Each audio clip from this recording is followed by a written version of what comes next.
¿Qué tal? Muy buenos días, buenas tardes, buenas noches, buenas madrugadas. Todo depende del momento en que le den play a este video. Esto es Tiempos Equívocos, la teoría crítica desde los márgenes. Y esto, una emisión más de nuestra sección Páginas Críticas, donde, como ya saben, nos hemos dedicado a revisar las novedades editoriales que van apareciendo, libros clásicos, que por su contenido pensamos nosotros que nos pueden aportar en la producción de un pensamiento crítico latinoamericano. Pues bien, como habíamos anunciado en nuestra emisión pasada, vamos a dedicarnos a revisar estos libros que ha puesto a disposición de nosotros la editorial Pepitas de Calabaza y que se enfocan en la forma en la que la Werkritik o la teoría del valor encabezada por Robert Kurz y Ansel Japet principalmente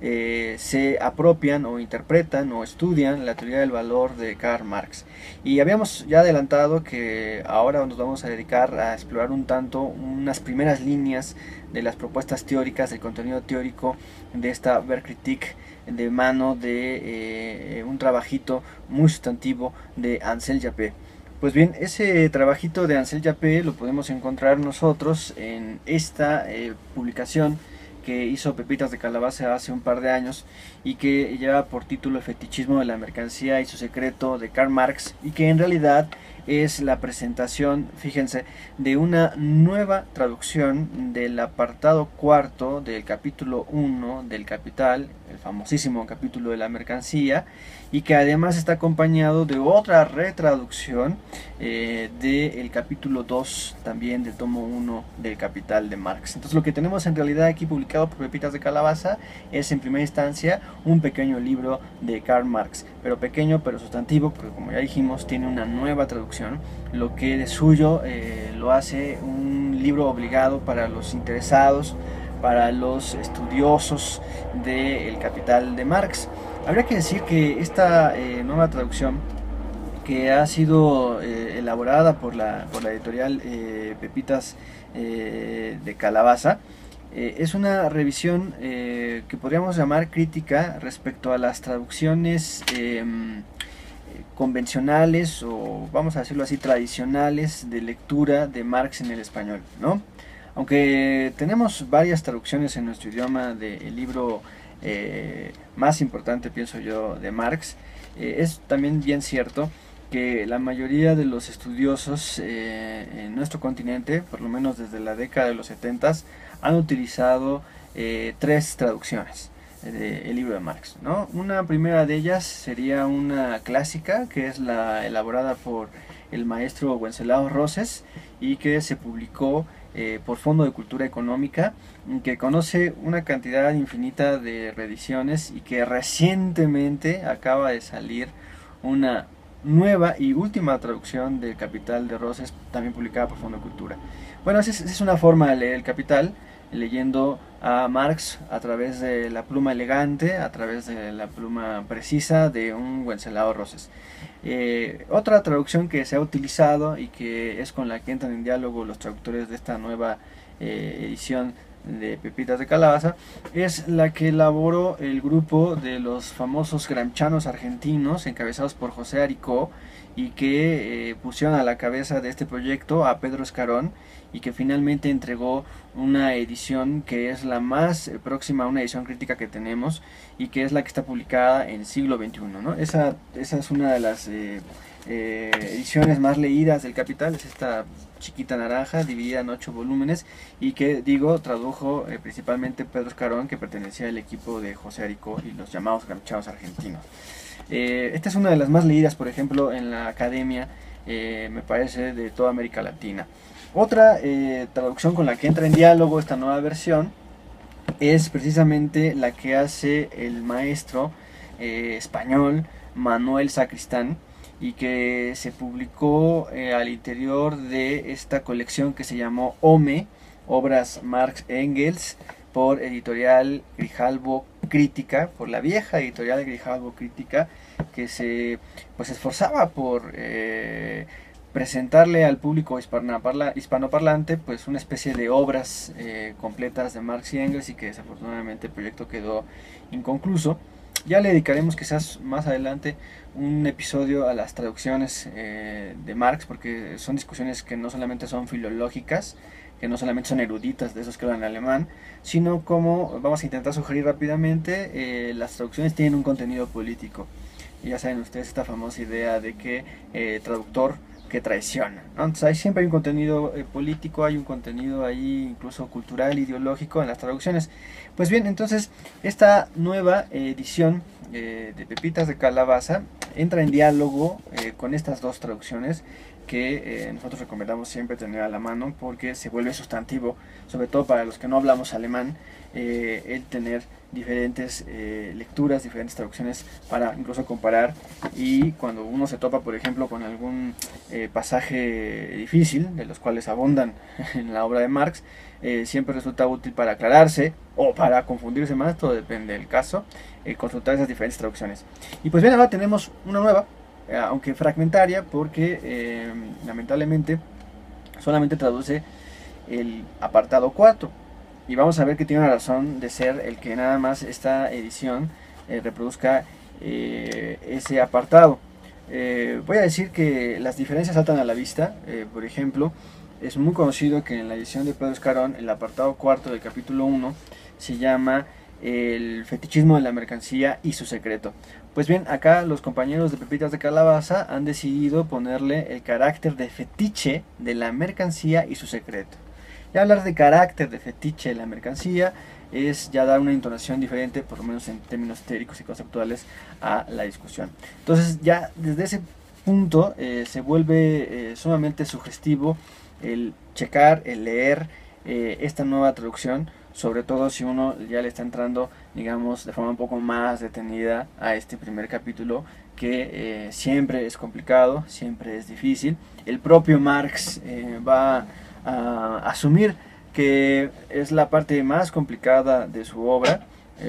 Los caminos de la ciencia, va a decir Marx, sobre todo en sus inicios, siempre son los más difíciles. Y pues bueno, una vez decía Marx, una vez saltando ese escollo, pues el resto de la lectura de su obra, dice Marx, se va a hacer más digerible. Y precisamente en torno a esta dificultad, en torno a la importancia que significa leer el capítulo 1 del Capital, se levanta en parte el esfuerzo de la Werkkritik.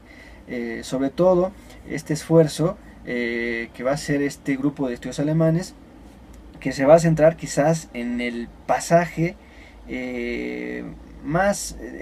despreciado por algunas tradiciones de lectura de Marx de ese capítulo 1, que va a ser precisamente del fetichismo.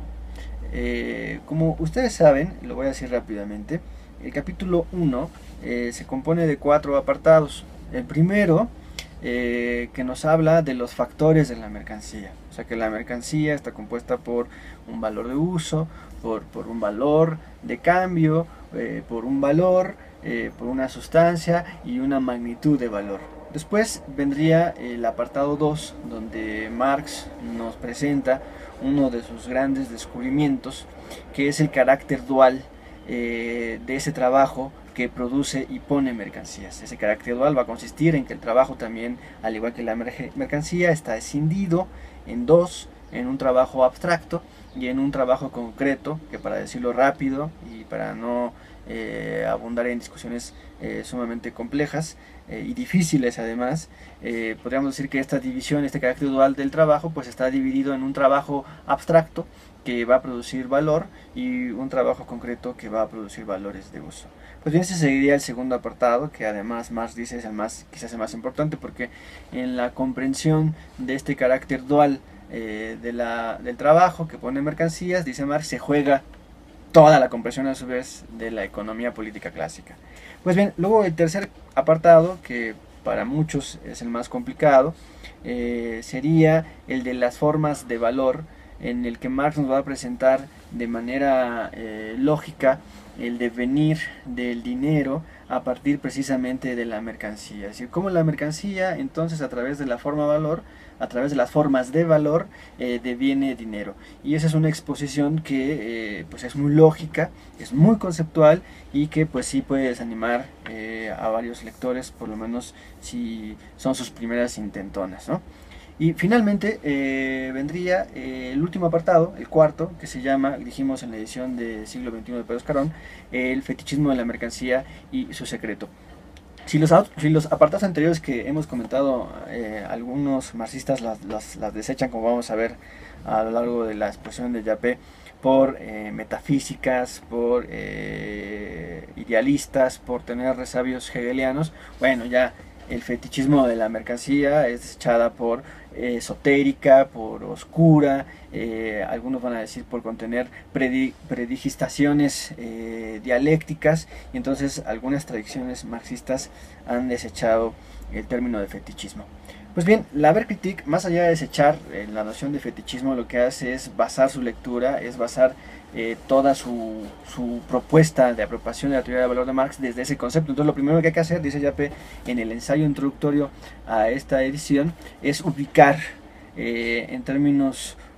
conceptuales la importancia del fetichismo en la obra de Marx, y al mismo tiempo desmarcar la idea del fetichismo respecto a ciertos marxismos, ¿no? Primero dice Yapé en este trabajo que encabeza esta edición y que se llama de lo que es el fetichismo de la mercancía y sobre si podemos librarnos de él. Lo primero que nos dice Yapé es que hay que ubicar el fetichismo por su contenido conceptual y no por las nociones que se le puedan atribuir, ¿no? Estas ideas, digamos, inmediatas del sentido común que muchas veces se hacen alrededor de la idea del fetichismo, como por ejemplo pensar que el fetichismo es una especie de amor desmedido por las cosas, ¿no? O algunos que van a ligar inmediatamente la idea del fetichismo a ciertas patologías, por llamarle de alguna manera, de carácter sexual, o algunos otros que ven la idea del fetichismo pues enclaustrada exclusivamente en el ámbito de los estudios sobre la religión, que dicho sea de paso, vamos a decir que en Marx pues hay un fuerte eco, por supuesto, de la crítica a la religión, que está contenida en la misma idea de fetichismo. Pero como bien apunta Yapé, es importante entonces restituir, digamos, el contenido tal y como Marx lo pensaba de este concepto, lo que implica entrar en diálogo también con los marxismos, como ya apuntábamos. Algunos marxistas que no desechan de forma completa el término fetichista, y que Yapé no nos dice exactamente quién es, a cuál se está refiriendo, pero podemos suponer ahí algunos nombres, van a considerar al fetichismo solamente como una falsa ideología, como un problema que atañe únicamente a una cosa ideológica que genera, por decirlo de alguna manera, una Weltanschauung errónea o falsa. Y evidentemente esta forma de interpretar el fetichismo tiene ecos altamente altuserianos, pero no se refiere exactamente a la lectura altuseriana, y sí a ciertos marxismos, va a decir Yapé. Lo cual, desde el punto de vista de él, va a ser incorrecto, porque como él va a tratar de demostrar más adelante, si bien el fetichismo sí responde a ciertas formas ideológicas, no responde fundamentalmente a eso, sino que, como vamos a ver, para Yapé, o para la Verkritik que él está intentando presentarnos, va a representar más bien un fundamento sustancial, real de la dinámica capitalista. Como vamos a ver, Yapé se va a esforzar por demostrar que el modo de producción capitalista, que la dinámica capitalista es de suyo fetichista. No puede haber dinámica capitalista si esta no es fetichista. Esa es la propuesta que va a hacer Yapé. Y luego, por supuesto que esto lo va a enfrentar directamente, es uno de sus principales interlocutores críticos,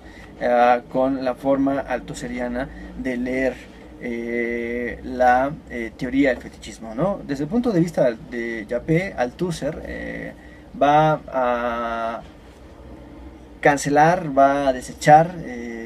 totalmente este concepto por, como ya lo hemos dicho, por considerarlo un resabio metafísico en Marx, por considerarlo un resabio esotérico, hegeliano, idealista, y de ahí que lo deseche, digamos, la escuela althuseriana desde el punto de vista de Ansel Yapé. Ahora bien, Yapé, para Yapé esto es un error, porque como hemos dicho,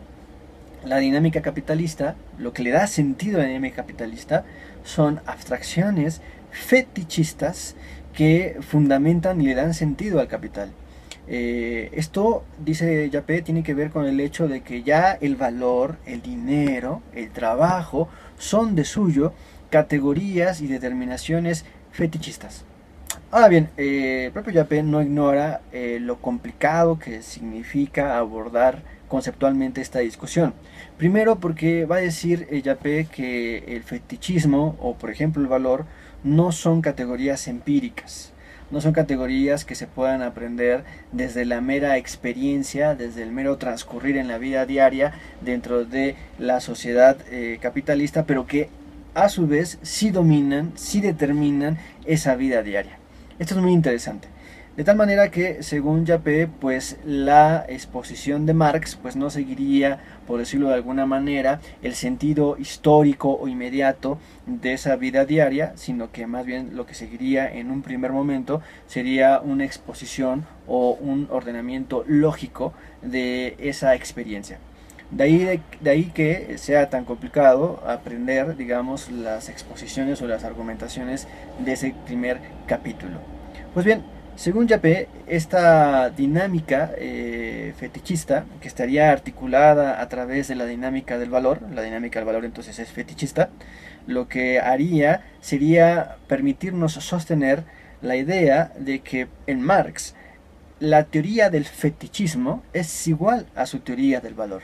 Esto significaría que la teoría del valor en Marx es la teoría del fetichismo y la teoría del fetichismo es la teoría del valor en Marx. Estaríamos frente a una identidad entre fetichismo y teoría del valor. Es decir, no se podría leer a Marx sin tener en cuenta entonces precisamente esta lectura del capítulo 1, sobre todo de este cuarto apartado. De ahí la importancia de entregar una nueva traducción de ese apartado que ahora nos publica Pepitas de Calabaza. De esta manera, lo que estaría sosteniendo Ansel Yapé es que el fetichismo es un proceso real que va a consistir en una inversión que va a presentar a lo abstracto como lo fundador, como lo que va a determinar a lo concreto, y lo concreto entonces va a aparecer como lo fundado, como lo opuesto por lo abstracto. Aquí por supuesto que Yapé está haciendo alusión a la inversión que significa sostener al interior del pensamiento de Marx una teoría de la alienación, una teoría de la enajenación que viene desde el joven Marx de 1844. Aquí de paso lo que estaría observando Yapé es una continuidad, no una ruptura, entre el joven Marx de 1844 y ya el Marx que algunos dicen es el científico de 1867-1872, que es cuando publica la primera y la segunda edición del Capital. Estaría habiendo una continuidad ahí entre la teoría de la enajenación y su puesta o su forma de exposición de esa misma teoría de la enajenación en este cuarto apartado precisamente del fetichismo de la mercancía del capítulo 1. De tal manera que hablar de fetichismo implicaría precisamente observar esta inversión, que nosotros diríamos que en realidad es una inversión de sujeto-objeto. El objeto entonces ahora aparece como el que determina, el que lleva a cabo realmente la relación social, o sea, las cosas, las mercancías, y los sujetos son los que aparecen como los determinados, como los puestos por las mercancías. Podríamos decir incluso que esta inversión en un sentido práctico, en un sentido inmediato de la vida cotidiana, podría traducirse bajo esta idea de que primero compro y luego soy, ¿no? O sea, primero tengo mercancías y luego soy sujeto dentro de la dinámica capitalista. Esa inversión entonces que va a acontecer a un nivel profundo, a un nivel esencial, fundamental de la sociedad burguesa, es la que va a determinar, es la que va a darle sentido a la vida cotidiana dentro de la sociedad capitalista, el fetichismo de la mercancía entonces. De ahí la importancia que la Werkritik le va a dar a esa categoría. De esta manera, lo que va a sostener Yapé, de manera muy polémica, es que luchar en contra del capitalismo, ser anticapitalista, no se reduce a una teoría de la lucha de clases. Es más, para Yapé la lucha de clases tiene que ver más bien con luchas al interior del capitalismo por redistribuir el valor, por redistribuir el plusvalor, pero de ninguna manera, va a decir Yapé, implican subvertir o superar o salirse de la dinámica que produce precisamente al valor y a ese plusvalor. De lo que se trataría, dice Yapé, es únicamente no postular un anticapitalismo, sino un alter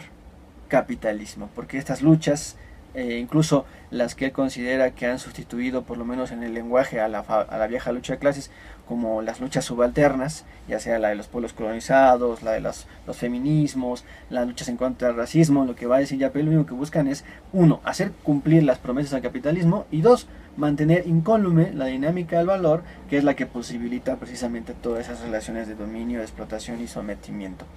De esta manera, entonces, para Yapé, ser anticapitalista significaría salirse, librarse de las categorías abstractas, fetichistas, que posibilitan toda la dinámica capitalista. Es decir, ser anticapitalista significaría estar en contra de la dinámica del valor, y eso implica estar en contra de las categorías entonces fetichistas. Esto entonces le da pues un sentido político, le da un sentido discursivo político a la teoría de la Werkritik, y un sentido, vamos a decirlo, polémico, y que tenemos que poner en discusión de manera detenida. Pues bien, este sería a grosso modo entonces la propuesta de la Werkritik, su propuesta teórica inicial, basada en el hecho de que la realidad capitalista funciona a través de abstracciones fetichistas, y que esas abstracciones fetichistas son la dinámica del valor, son la lógica del valor. Entonces, superar el capitalismo significaría al mismo tiempo superar esas lógicas del valor, y ello estaría puesto teóricamente en la teoría del valor de Marx, leída y aprendida desde el capítulo 1 del Capital de Marx. Desde luego que no es el único lugar desde donde van a comenzar a leer estos teóricos de la Werkritik. Sí es su lugar privilegiado, hay que decirlo, sí es su plataforma general a partir de la cual van a comenzar a construir toda su discursividad. Habría que decir también que no son los únicos que han intentado leer y sacar consecuencias muy sugerentes desde el capítulo 1 del Capital de Marx. Ya en nuestro episodio anterior dimos cuenta un tanto de dos formas diferentes de leer el capítulo 1 de Marx en Alemania, la nueva lectura y la teoría monetaria del valor de Marx. Pero también sería justo decir que otras lecturas también sugerentes que estarían emparentadas y al mismo tiempo se verían en sentidos muy divergentes respecto a la idea de la Werkritik, pero que se producen aquí en América Latina y que han tenido también su centro neurálgico en el capítulo 1, se han producido acá. Y un ejemplo de eso, por supuesto, es Bolívar Echeverría, este marxista ecuatoriano, naturalizado mexicano, que también va a construir toda su teoría del discurso crítico de Marx leyendo principalmente el capítulo 1 de Marx, y construyendo toda una teoría sobre el valor de uso. Bien, pues son formas diferentes, son formas que dijimos tienen puntos en convergencia, puntos en divergencia también, que estaríamos exponiendo y estaríamos discutiendo en los sucesivos episodios que vamos a tener. Pues bueno, entonces sugerimos nuestra manera de comenzar a leer la Werkritik en castellano. Sugerimos comenzar por este librito. De paso sugerimos evidentemente una lectura propia, hecha por cuenta propia del capítulo 1, apoyada por la nueva traducción que Pepita de Calabaza nos entrega ahora en esta nueva edición. Y bueno, pues continuamos con la revisión de estos textos. El siguiente texto que vamos a estar revisando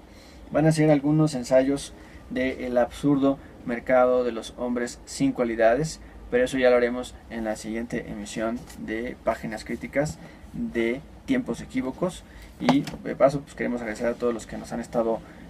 reproduciendo, a todos los que han estado dialogando con nosotros a través de nuestras redes sociales. Queremos agradecer una vez más al equipo de Grado Cero, al maestro Hoffman Ochoa, por su apoyo y por siempre brindarnos el espacio al interior de esta gran familia que es Grado Cero para hacer estos videos y seguir discutiendo con ustedes. Muchas gracias.